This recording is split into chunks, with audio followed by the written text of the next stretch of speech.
Le cinéma d'animation élève ses ambitions d'année en année et constitue sans doute aujourd'hui le vivier le plus fertile du cinéma par les multiples voies qu'il emprunte et son bouillonnement permanent.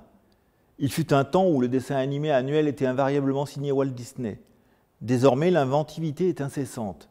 Rien qu'à Cannes cette année, 2 films d'animation française ont créé l'événement.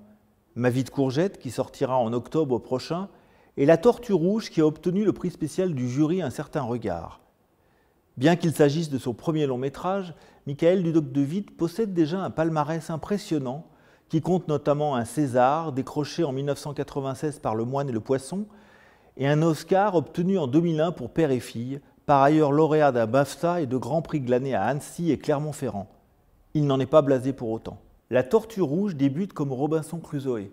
Un naufragé échoue sur un îlot peuplé d'animaux marins, de coquillages, de crustacés et d'oiseaux exotiques. Mais comme il n'a aucun être humain avec qui il y ait connaissance, le film se résume à une histoire sans parole, dont la bande-son est pourtant extrêmement sophistiquée, grâce à un mélange étudié de bruitage et de musique. Les coproducteurs qui se sont penchés au chevet de ce projet singulier et délibérément écolo donnent un aperçu assez juste de son ambition artistique. On y trouve à la place d'honneur le studio Ghibli, en la personne de l'un de ses plus illustres représentants, Isao Takahata, ci-devant réalisateur du Tombeau des Lucioles. Le sexagénaire néerlandais Michaël Dudok-de-Witt partage d'ailleurs avec les émules du vénérable Hayao Miyazaki un engagement écologique sincère et même militant qui transparaît de ce tableau d'une sorte de havre tropical où l'homme fait figure d'intrus, même si c'est en l'occurrence malgré lui. Sur le plan formel, il revendique par ailleurs l'influence d'Hokusai dans sa façon d'utiliser le trait du pinceau. Il était donc légitime que cet admirateur inconditionnel d'Akira Kurosawa attire l'attention du plus grand studio japonais d'animation, alors même qu'il n'avait jamais ambitionné sérieusement de passer du court au long métrage, échaudé par les mésaventures vécues par certains de ses confrères. Véritable poème cinématographique dont le scénario a bénéficié de la contribution de la réalisatrice française Pascale Ferrand, La Tortue Rouge s'impose par sa pureté et son innocence. L'univers qu'il dépeint renvoie à l'origine de l'humanité en y transposant un homme nullement préparé à accomplir ce voyage dans l'espace-temps. Le premier réflexe de celui-ci consiste d'ailleurs à trouver le moyen de s'évader en construisant un radeau susceptible de pouvoir résister aux éléments, au point de ne pas prêter davantage attention à la nature qui l'entoure qu'aux drôles de petites bêtes avec lesquelles il doit cohabiter, comme s'il se trouvait renvoyé aux origines même de l'humanité et devait réviser la théorie de l'évolution en partant de la case départ. Plus largement, ce film à l'animation dépouillée résonne comme un avertissement qui nous concerne tous.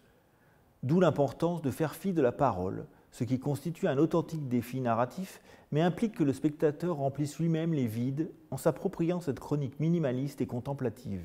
Il s'agit d'ailleurs là de la marque de fabrique de Michaël Dudok-de-Witt, qui s'attachait déjà dans Le Moine et le Poisson, César du meilleur court-métrage d'animation en 1994, à la confrontation d'un homme et d'un animal insaisissable. Éloge du système D qui nourrit pour une bonne part aujourd'hui le script de La Tortue Rouge. Il lui aura fallu près de 10 ans pour devenir un film. Autant la narration est fluide et limpide, le trait épuré et les couleurs douces, autant l'ambition de ce projet est universelle.